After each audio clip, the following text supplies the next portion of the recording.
नमो अरियंताणं नमो सिद्धाणं नमो आयर्याणं नमो वज्जायाणं नमो लय सव्वसाहूणम् एषो पंचनमुक्कारो सव्वपावपणासणो मंगलाणं च सव्वेसिं पठमं होयि मंगलम् मंगलं भगवान् वीरो मंगलं गौतम प्रभु मंगलं स्थूलिभद्राद्या जैनधर्मोऽस्तु मंगलम् अज्ञानतिमिरान्धानां ज्ञानाञ्जनशलाकया नेत्रमुन्मीलितं येन तस्मै श्रीगुरवे नमः। तो अपना टॉपिक चाली रहे छे श्री उदीर्ण स्वामित्व परम पूज्याचार्य भगवान श्री वीरशेखर सुरीसोजी महाराज साहेब द्वारा विरचित आ श्री उदय स्वामित्व ते त्रीजा कर्मग्रंथनो त्रीजो विभाग छे, जेनी अंदर आपणे चार गतिना जीवो कई कई मार्गणामां रहे छे ते कया कया गुणस्थानके केटला नंबरना कर्मना उदीर्णवाळा होई शके एनी विचारणा आपणे करी रह्या हता। एमां आगळ जोईए लास्ट क्लास सुधी आपणे असंगनी मार्गणा सुधी जोयो हतो। हवे विभंग ज्ञान मार्गणा जोईए।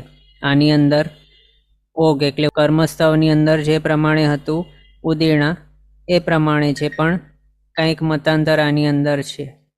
एमांथी पण जो एम विचारीए આપણો ઉદય સ્વામિત્વ સાથે આ માર્ગણાનો ઉદીર્ણા સ્વામિત્વ કમ્પેર કરીએ તો પછી સેમ જ છે, કોઈ પણ ડિફરન્સ નથી। ઉદય સ્વામિત્વને જેવું છે ઉદીર્ણા સ્વામિત્વ વિભંગ જ્ઞાન માર્ગણાને માટે પણ। કારણ શું છે, છઠ્ઠો ને બાદના જે છે એટલે સાતમો અને એના ઉપરના ગુણસ્થાનકો એ બધા જો હોય તે માર્ગણાની અંદર તો પછી ઉદય અને ઉદીર્ણાની અંદર ફેરફાર દેખાય ત્રણ કર્મ પ્રકૃતિઓનો। પણ અહીંયા તે આગળના સાતમો અને એના ઉપરના કોઈ પણ ગુણસ્થાનક છે જ નહીં, એટલે ઉદય અને ઉદીર્ણા સ્વામિત્વ બંનેની અંદર કોઈ પણ ફેરફાર નહીં હશે, બંને સેમ જ રહેશે। જે પ્રમાણે ઉદય સ્વામિત્વની અંદર બે આપણે મત જોયા હતા એ જ રીતે સેમ ટુ સેમ આની અંદર છે, બીજો કોઈ ફેરફાર નથી, સેમ છે ઉદય સ્વામિત્વને જેવું વિભંગ જ્ઞાન માર્ગણાની અંદર। પછી ચક્ષુદર્શન માર્ગણા છે, એની અંદર પહેલોથી 12મો ગુણસ્થાનક, એમાં પણ ઉદય સ્વામિત્વની અંદર જે પ્રમાણે જોયું હતું એ પ્રમાણે છઠ્ઠા ગુણસ્થાનક સુધી, પણ સાતમો અને એનાથી ઉપરના ગુણસ્થાનક છે 12મા ગુણસ્થાનક સુધી, ત્યાં -3 કરીને સમજવું ઉદય સ્વામિત્વ સાથે કમ્પેર કરીએ તો।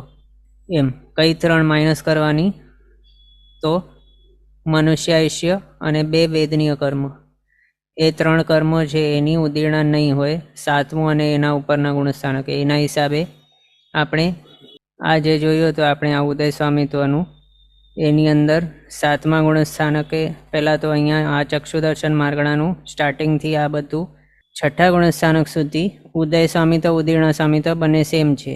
આપણે જોઈએ અહીંયા જુઓ, આ છે ઉદીર્ણા સ્વામિત્વનું પિંક ટેબલ, આ યલો ટેબલ ઉદય સ્વામિત્વનું। ફેરફાર ક્યાંથી થાય છે તો સાતમો અને એનાથી ઉપરના ગુણસ્થાનક એટલે 7th થી 12th ગુણસ્થાનક સુધી ઉદય સ્વામિત્વમાં જે છે ફિગર્સ એ બધામાંથી માત્ર -3 કરવાના છે, તો આ રીતે ઉદીર્ણા સ્વામિત્વ મળી જાય। બસ બીજો કંઈ ફેરફાર નથી આમાં। બાકી જે ઉદય સ્વામિત્વની અંદર જોયા હતા એ જ રીતે મતાંતર છે। સિદ્ધાંત પ્રમાણે લબ્ધિ અપર્યાપ્તને પણ ચક્ષુદર્શન માનેલું હોય તો એના હિસાબે અપર્યાપ્ત નામ કર્મ એ એડ કરીને ઓકે 114 ઉદય યોગ્ય, ઉદય સ્વામિત્વની અંદર જે પ્રમાણે જોયું હતું એ રીતે ઉદીર્ણાને યોગ્ય 114 ઓકે।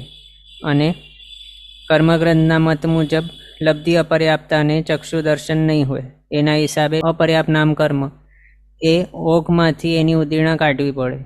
આ બીજા મત છે કર્મગ્રંથના મત, એના હિસાબે આ પણ ઉદય સ્વામિત્વની અંદર જે પ્રમાણે જોયું હતું એ રીતે સેમ છે, માત્ર સાતમો અને એનાથી આગળના ગુણસ્થાનક છે એમાં -3 સમજવાનું। પછી નરક ગતિ માર્ગણા, એની અંદર આપણે પહેલાં તો અહીંયા જોઈએ સાતમો અને એનાથી ઉપરના ગુણસ્થાનકો છે તો નહીં, છે જ નહીં, એટલે એની અંદર ઉદય સ્વામિત્વના જેવું જ સેમ ટુ સેમ છે ઉદીર્ણા સ્વામિત્વ, કોઈ પણ ફેરફાર નહીં રહેશે। આ બધા નરક ગતિ માર્ગણાની અંદર પછી પહેલેથી ત્રીજી નરક, ચોથોથી સાતમી નરક બધું ઉદય સ્વામિત્વની જેમ જ છે, સેમ ઉદીર્ણા સ્વામિત્વ, આની અંદર ડિફરન્સ નહીં આવે। પછી એ જ રીતે દેવગતિ છે, એમાં ભવનપતિ વ્યંતર જ્યોતિષ્ક અને પહેલોથી 12મો વૈમાનિક, નવગ્રેવ્યક, પાંચાનુત્તર એ બધાનો ઉદીર્ણા સ્વામિત્વ પણ ઉદય સ્વામિત્વની અંદર જે પ્રમાણે અહીંયા આપણે આ જોયું હતું આ વાળું, એ જ રીતે આ ઉદય સ્વામિત્વની જેમ આવશે એનો આ ઉદીર્ણા સ્વામિત્વ, કોઈ પણ ડિફરન્સ નથી। પછી વૈક્રિય કાયોગ માર્ગણા, એની અંદર પણ પહેલોથી ચોથું ગુણસ્થાનક છે, માત્ર સાતમો અને એનાથી ઉપરના ગુણસ્થાનક નથી, અને આ માત્ર અપર્યાપ્ત અવસ્થાની અંદર હોય એવું જ છે જ નહીં માર્ગણા, એટલે એમાં ઉદીર્ણા અને ઉદયની અંદર ડિફરન્સ નહીં આવશે.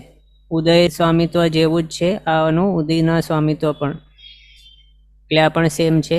પછી વૈક્રિય મિશ્ર કાયક માર્ગણા જોઈએ તો એની અંદર સાતમો અને એનાથી ઉપરના ગુણસ્થાનક કોઈ છે નહીં આની અંદર, અને ઉદય સ્વામિત્વની જેમ જ આવશે વૈક્રિય મિશ્ર કાયક માર્ગણાનું ઉદીર્ણા સ્વામિત્વ.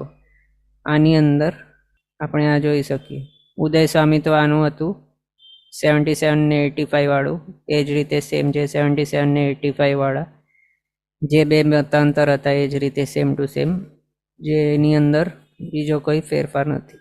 એનો ઉદય સ્વામિત્વમાં નિદ્રા 5 બધી ઓઘમાંથી જ કાઢેલી હતી આ પહેલા મત મુજબ, અને બીજો મત છે એની અંદર નિદ્રા દ્વિક રાખેલ હતી ઉદય સ્વામિત્વમાં. એ જ રીતે અહીંયા પણ રહેશે. શા માટે? કારણ નિદ્રાની ઉદીર્ણા ક્યારે ચાલુ થાય છે તો ઇન્દ્રિય પર્યાપ્તિ પૂરી થઈ જાય એના બાદ, અને શરીર પર્યાપ્તિ પૂરી થયા સુધી વૈક્રિય મિશ્ર કાયક માનેલું હોય તો એમાં ઉદીર્ણા નહીં આવશે.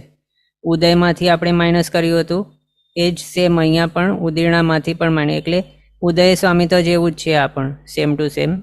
પછી આ બીજો મત જો લઈએ તો એની અંદર સર્વપર્યાપ્તિ પૂરી થયા સુધી વૈક્રિય મિશ્ર કાયક છે, તો એમાંય ઉદય સ્વામિત્વની જેમ સેમ ટુ સેમ આવશે ઉદીર્ણા સ્વામિત્વ આનામાં પણ, એમાંય કોઈ પણ ડિફરન્સ નહીં આવશે. આ રીતે અહીંયા ઉદીર્ણા સ્વામિત્વ આપણો કમ્પ્લીટ થયો છે. આગળના પદાર્થ આપણે નેક્સ્ટ ક્લાસમાં કન્ટિન્યુ કરશું અવસરે. જીનાજ્ઞા વિરુદ્ધ કંઈ પણ બોલાય તો મિચ્છામિ દુક્કડમ. સર્વમંગલ માંગલ્યમ સર્વકલ્યાણકારણમ પ્રધાનમ સર્વધર્માણમ જૈનમ જયતિ શાસનમ. પ્રણામ. બધા શાતામાં રહેજો, જીનાજ્ઞાપૂર્વકનું જીવન જીવજો, સર્વવીરતી તરફ આગળ વધજો અને મનુષ્ય ભાવ સફળ કરજો.